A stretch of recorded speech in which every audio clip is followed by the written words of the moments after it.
Yo, what's going on, guys? We are back again with a brand new video. Today, it's the day we've all been waiting for. It's my Supercoach team reveal. It's all the guys that have been waiting in my comment section for my Supercoach ever since I brought it up. But without further ado, let's get out the brown paper bag and see how the boys go. So this is how my team's shaped up to be in 2023. Also, before I just get into the video, the leagues that I am in, if you go check out Freeze and Break Evens on YouTube, go subscribe to Rugby League Guru and all that sort of stuff. SC Playbook as well. I do watch a whole lot of SC Playbook. I watch a whole lot of Beers and Break Evens. I love those guys. Those guys are amazing for their content. So go check those boys out. Those are the leagues I am in. And if you want my head-to-head league, I think there is all pretty much full at the moment. But if you're in the BKR Sport League #1, I am definitely in that head-to-head. So check me out week to week. I'm doing weekly videos on my Supercoach. See how we go this year. Hopefully we're in for a massive year this year. So onto the team, and this is the team, boys. So we got James Tedesco and Tommy Turbo as my fullbacks picks this year. James Tedesco at 836k, Tommy Turbo at 577k. I thought they were probably the most easiest picks for me this year. I know Tommy Turbo is probably out maybe for week 1. Who knows? We'll have to see how team list Tuesday comes. But I think James Tedesco is the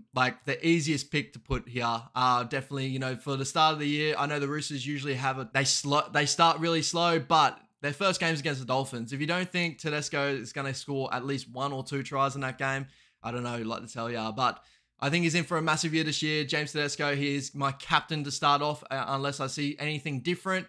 He's my captain to start off against the Dolphins. I think he's in for a massive one. The other one I could go captain is Cleary, but we'll talk about that a little bit later on. So my wing center spots, we got Valentine Holmes, my gun at my wing center spot. Then we got Isaac Thompson, Taruva, and Will Warbrick. With my bench, Alamonte, Khan Pereira, and Zaxini. So the biggest one I got there, obviously, is Valentine Holmes. He's my gun. I know I'm a pretty light in other areas, but I think for the players that we've gotten there, they're not too bad to comparatively to other players I could have picked up. I was looking at someone like Ruben Garrick and all that, but without Schuster on that side, I don't expect them to look just like what they looked in the trials. If Schuster was playing week 1, man, and he was fully healthy in that, I think Seagulls players could be the way to go. I know they had the early buy and stuff. You don't want to get too many of them in, but I think that left side for the Seagulls looks fucking damaging, to be honest. Isaac Thompson, I think, is in for a massive year here. 336k. I think he's a really gun sort of player. I think he's going to get a whole lot of run meters, tackle breaks, and all that sort of stuff.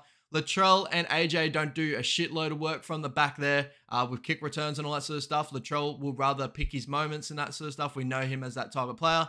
And then AJ, he's more of the finisher, try scorer. He'll get some run meters and all that sort of stuff, but I think that's Isaac Thompson's spot. The only red flag on him is on Tane Milne if he takes that spot off him, but I do expect Isaac Thompson to lock that role down after having a decent trial. So Taruva too is at 275k. I think he's probably one of the best cheapies at the moment. Fullback, center wing, so like he can go either way. He is really good value for the money, especially now that Taylor May is unfortunately out with that injury for the rest of the year. So hopefully Taruva's in for a massive year this year. Whichever side he plays on, I think he builds a shitload of cash in that Panthers squad. Brian To'o would have been another decent pick here, but obviously I didn't want to spend too much cash early on in the season. I just want to wait and see how these guys go, and I can move some money around later on, but this is the way I sort of gone with it. And with the bench, pretty much everyone was picking Paul Alamonte and Khan Pereira as well. Will Warbrick in my starting squad there. I think he's in for a big year. I think now that Pappenhausen is probably not going to be back for quite a bit of time.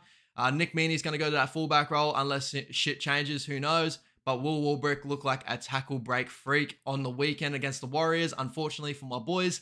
But fortunately for my Supercoach team, I think he's going to be making a whole lot of money, and hopefully he does lock down that wing role. I wouldn't be surprised if they did go back to Pappenhausen and that he does lock down some sort of wing spot in this team. Zaxini, maybe another question for you guys as well. I do believe that he's going to be in that right center role. Is it the right center? No, left center role with Micah Sivo.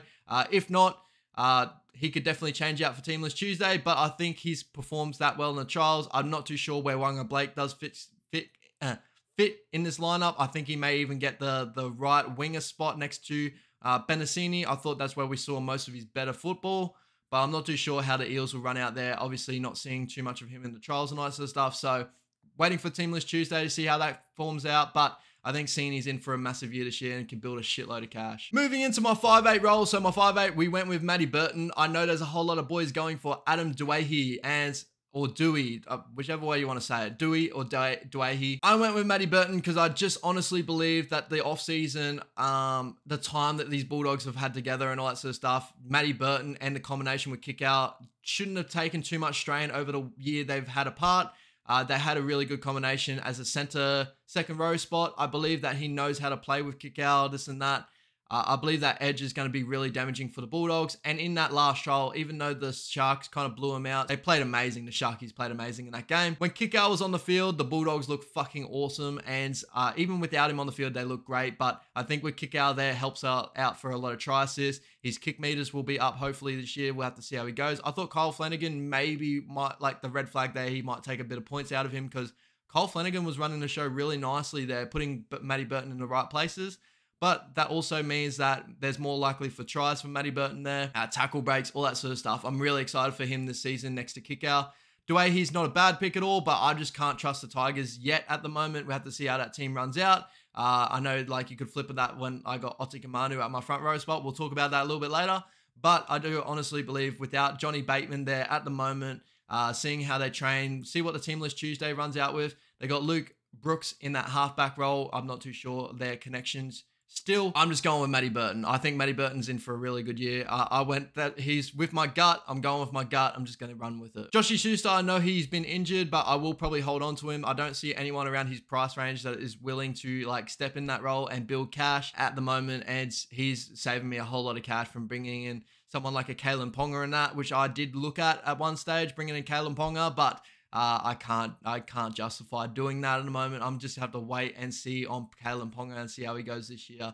But he is at a really nice price. So if you did go with him, definitely really well go. In my halfback role, there's not really much else to talk about. Everyone's pretty much got this in their team from every guy I've seen on Supercoach. They have got Cleary and Hines. If you don't have those guys, you are playing a risky game, but also you could be playing a very smart game. Who knows? I know Rugby League Guru came out on his Instagram. I'm not too sure if it was a joke or if it was a rumor or what the go was there with Nicho Hines maybe having a leg injury coming into this year. Hopefully this is not true. If it isn't, he's going to free up a shitload of cash for me, and I'll probably put it in within like selected areas with my center wing or maybe an upgraded front row spot. Who knows? But yeah, if you're not going Nicho Hines, I would look at like maybe a Sammy Walker. Sammy Walker might be the way to go. I've seen people with Tanner Boyd. I'm not too sure about that. Like Tanner Boyd, you still have to wait and see. I think Tanner Boyd's in for a massive year, but yeah, there's a couple of red flags there, this and that, but yeah, man, I'm going with Cleary and Hines. That's pretty much where everyone else is going, to be honest. My second row spots, we got David Fifita, we got Teague Wilton, and Jermaine Hopgood. And I think these were probably the best pairings for what they had. I did play around with Cam Murray and all that sort of stuff to start the season as well. I think Cam Murray is like the most sturdiest second rower you could have on Supercoach. But I think Dave Fifita's in for a massive year this year. I think everyone kind of agrees with that. Hopefully he is in for a great year. I do rate Dave Fifita highly. Even when he plays not as good as his potential, he's still a top 5 back row in the comp, in my opinion. Like, he's still a beast. So I'm really excited for him this season. Teague Wilton, I think, is in for a massive year running off of Matty Moylan. Matty Moylan loves playing the short ball game on that side. I think he's for a massive year. I see Wade Graham coming off the bench and Teague Wilton playing a whole lot of minutes and getting a whole lot of cash next to Talakai and Moylan. So I think he's in for a massive year this year. I'm really excited on him. Jermaine Hopgood should be in every other Supercoach team. Every Supercoach team. He's pretty much like this year's Ruben Cotter. He's like the guy to have, and he's going to build a shitload of cash. I'm really excited to see him this season.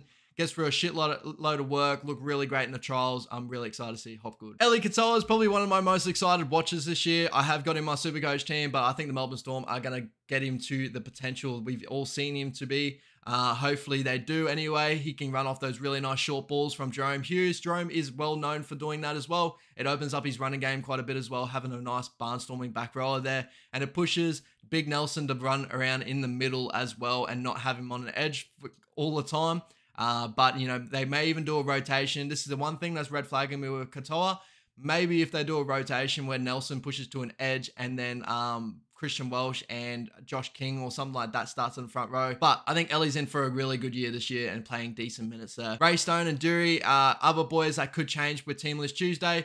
Ray Stone is someone there, I believe he's going to pick up a whole lot of tackle stats and the stuff in the Dolphins, but there's also that massive red flag as he's playing for the Dolphins. They're not going to score too well this year, honestly. I'm going to be completely honest with you. And I'm not too sure on the type of role that Raystone's going to have there. If he's going to play 13, fuck, bro, like, he's to the moon. If he's going to playing off the bench with 15, it depends on how many minutes he's going to get there. So hopefully he's in for some decent minutes because I rate him highly. I think he'd get through a whole lot of work. And at 246k, I'm willing to take that gamble with him there. He's very, very cheap. And Dury, he's most likely looking like he's going to get that starting role on that edge spot if he is healthy and going. Jack Murchie is probably the most likely to take it off him if that comes to happen. Ryan Madison is still not back yet for 3 weeks of suspension. So we'll have to see how that goes for Teamless Tuesday as well. But, you know, I think Dury is great for the price. Quickly running through. So we got the front row spot. We got Tino Fa'asul-Malaawi and Stefano Otikamanu, probably the two biggest tongue twisters in Supercoach. Tino, I've got there mainly, it's kind of like a differential play. I see a whole lot of people going Cotter, Tarpanair, all that sort of stuff. I went Tino. There's probably a shitload of people that went Tino as well. But honestly, I just think he's in for a big minute role, in for a massive year. He's at 700k. He's got a whole lot of money on behind him. But if he doesn't go too well, I can feel free to drop him down and move on with Cotter and all that sort of stuff. Tarpanair is a definite watch because I can't play Ricky Ball. That's just the way I go. Like, I learned that from fantasy. Ricky can pull out some crazy moves in these team lists. So I'm not too sure the minutes and all that sort of stuff. I know Tarpanair is a big man, like he's a killer, but I've learned that, bro. Like, that's just how it is. On my bench, Kepi and Pele.